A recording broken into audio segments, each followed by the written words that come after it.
Halo guys, welcome back to my YouTube channel, Dr. Budi Channel. Kali ini saya akan mereview suatu obat batuk yang bernama Musilin atau nama generiknya adalah N-acetylcysteine. Sediaannya adalah 200 mg. Obat ini sangat banyak digunakan ya teman, terutama untuk mengatasi batuk yang juga berfungsi untuk mengencerkan dahak. Obat ini juga bisa digunakan untuk mengatasi keracunan paracetamol ya teman. Obat ini mudah ditemukan di apotik-apotik, dijual dengan harga yang berbeda-beda di tiap apotik, tetapi rentangnya berkisar antara 9.100 sampai 35.000 ya teman. Kemudian tadi sudah saya jelaskan bahwa obat ini digunakan untuk mengatasi batuk dan juga bisa meredakan gejala flu, tetapi lebih sering digunakan untuk mengencerkan dahak dan juga bisa digunakan untuk mengatasi keracunan paracetamol, tentunya dengan dosis yang berbeda. Sebenarnya obat ini termasuk obat golongan keras, maka sebaiknya dalam menggunakan obat ini perlu dikonsulkan terlebih dahulu ke dokter atau tenaga medis yang sudah berpengalaman, karena obat ini pada dasarnya tergolong kepada obat yang keras ya teman ya.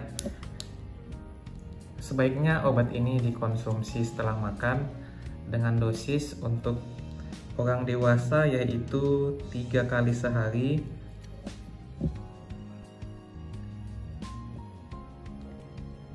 Untuk anak-anak itu hampir sama seperti dosis dewasa. Untuk maksimal penggunaannya yaitu 600 mg. Jadi dosis maksimalnya adalah 3 kali 1 ya teman, karena sediaan satu tablet adalah 200 mg.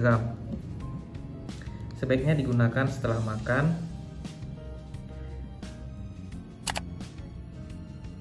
Kemudian obat ini sebaiknya dihindari pada pasien-pasien yang mengidap riwayat atau memiliki riwayat atopi dan asma.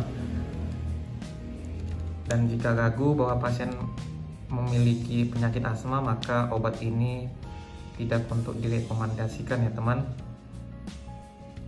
Kategorinya B, jadi bisa digunakan oleh ibu hamil.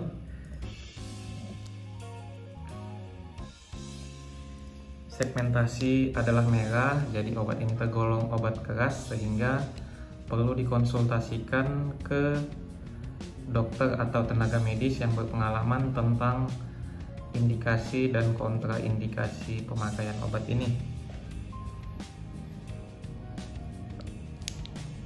Berisi 10 tablet, satu papan berisi 10 tablet, sehingga bisa digunakan untuk 3 hari ya teman.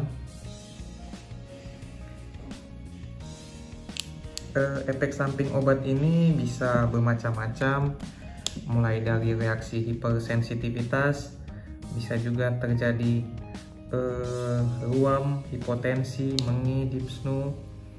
Kemudian itu terjadi pada orang yang memang alergi terhadap obat ini. Kemudian bisa juga terjadi gangguan fungsi hati pada dosis yang terlalu tinggi, dan juga banyak gangguan lain, sehingga penggunaan obat ini perlu dikontrol atau diawasi oleh tenaga medis. Oke teman, terima kasih sudah menonton video ini. Jangan lupa like, komen, dan subscribe, dan bagikan bagi teman-teman saudara yang membutuhkan obat ini. Terima kasih, salam sehat.